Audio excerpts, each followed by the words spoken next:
of weed grass killer, but I was hiking the butte every day, and every day I was seeing a different guy in a public uniform spraying poison. And if you drive downtown, you drive around the butte, all of the little trees downtown, when I was hanging flyers for this event, they were spraying some form of Roundup pesticide around to keep the weeds and the grass away from those trees. When I was driving home from the butte, they were spraying along the sidewalks. Okay, these women are walking their kids up the butte. They're walking back down the sidewalk, in front of the bowling alley. There's no sign out there that says this was freshly sprayed with toxic, neurochemicals. There's no sign downtown when people are walking their dogs and their kids that say we just sprayed toxic crap all around these trees. We literally have all this stuff that we're being exposed to, and they don't even have to tell us. And I think it's our turn to say, hey, to the city, we don't want this stuff. We don't care about weeds, or maybe we'll spray them with vinegar, or maybe we can get the inmates out there pulling grass. I mean, gosh, how many people do we have in jail that owe something to society, who owe this community, whether they're tweakers who are ripping people off or vandalizing or whatever. I mean, there's all kinds of reasons why people are in jail.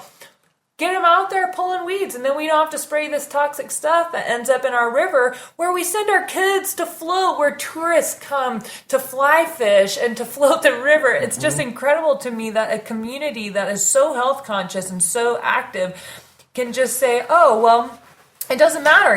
We've got these how many golf courses that are spraying all this toxic crap so we can have perfect green grass with no weeds, so that all these people can spend exponential amounts of money to be part of this club that is poisoning our streams. It's incredible.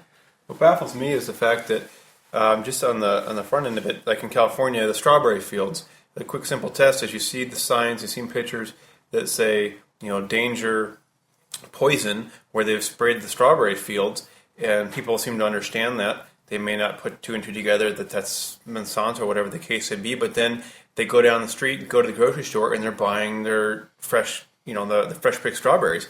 Well, there are people that are out there picking those strawberries, and more often than not, you don't see them in any type of protective gear, the people that are picking the strawberries. And as we've already discussed, your produce doesn't get washed before it goes to the market. So you're purchasing the produce that not 100 feet, 100 miles down the road where there's signs that said danger, poison.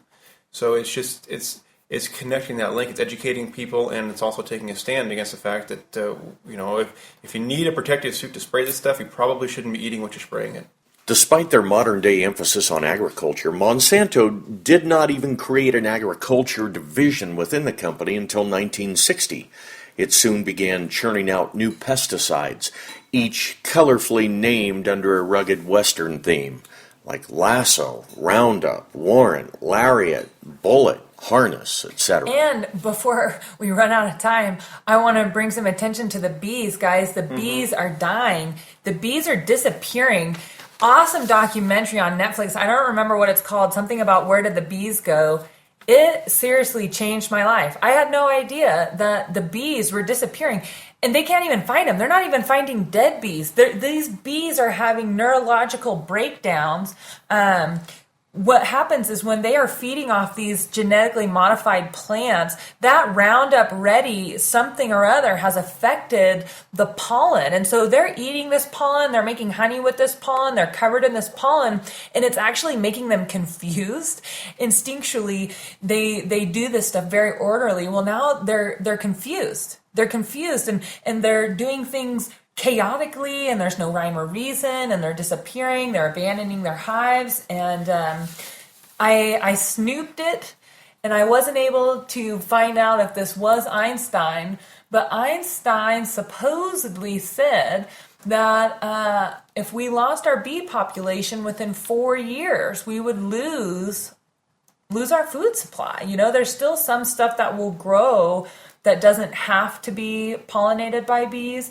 But for the most part, most of the things that you're buying in the grocery store, most of the things that you are feeding your family does. It does require that pollination.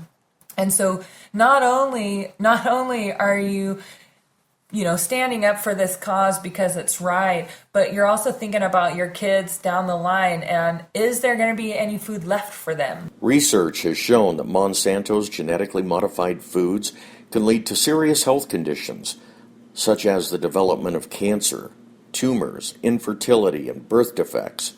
Monsanto's GMO seeds are harmful to the environment. I think it goes back to being a steward is kind of also what I think Robbie's getting at too, and part of this march is our way to inform people that we have responsibility to care for that which was here for us, our food supplies, animals, the bees, all of that, and so it's our responsibility to make sure that we're taking care of it the way that it needs to be taken care of, and not playing God, I guess, if you will, with nature at the genetic level. I saw this statistic that currently over 70% of processed foods contain GMO ingredients, but consumers have no way of knowing because they're not labeled as such. For example, some current GMO crops that are in the marketplace: alfalfa, canola, corn, cotton, papaya, soy, sugar beets, zucchini, yellow summer squash, and the list goes on and on and on. Monsanto and their practices have been banned in, over 60 countries worldwide. So there's a movement underway. There's a movement that's going on globally. There's a movement that's happening here in Central Oregon, and it's to inform and educate, and we're hopefully motivating you to come out and join us on Saturday. We'll gather at Pioneer Park, and we've got a lot of things planned, and we have a couple of speakers that are going to kick off. Yeah, Billy Johnson, she is from Prineville. She has Windy Acres Farm. She's going to be there talking about her farm, her cows, her chickens, what she offers. She has herd share stuff, so you can access raw milk and raw butter by becoming a member of the farm. You can legally make donations and be able to help fund the farm and benefit from the farm, as well as Jim Fields here in town, who is growing lots of organic local food here right in town, actually right downtown. All right, so if you want to find out more, check us out. We have a Facebook page, March Against Monsanto Bend, Oregon. And if you'd like to know more about the event, please go to the box and click events, and you will see the March Against Monsanto event. From there, you can RSVP. We're going to be having a non-GMO potluck afterwards. So bring your kids, bring a dish to share. There won't be coolers, so please make sure you put it on ice so nobody gets sick. And yeah, it's going to be a lot of fun. We're going to have a barbecue, so if you want to bring some meat, the grill will be going. Please bring a sign. It's really important that everybody participates in this event and that it's self-sustainable. So please bring forks, utensils, a water bottle. Please bring a sign. We have been picking up recycled cardboard all over town so that we haven't had to spend a lot of money on, excess things. We're trying to reuse. So be smart about what you're doing and have fun with it. Don't let it be expensive. Do your part. Even if you can't make it to the march, you can make signs. You can tell people about it. You can inform people on GMOs. Shockingly enough, a lot of people don't know what a GMO is. You won't believe it.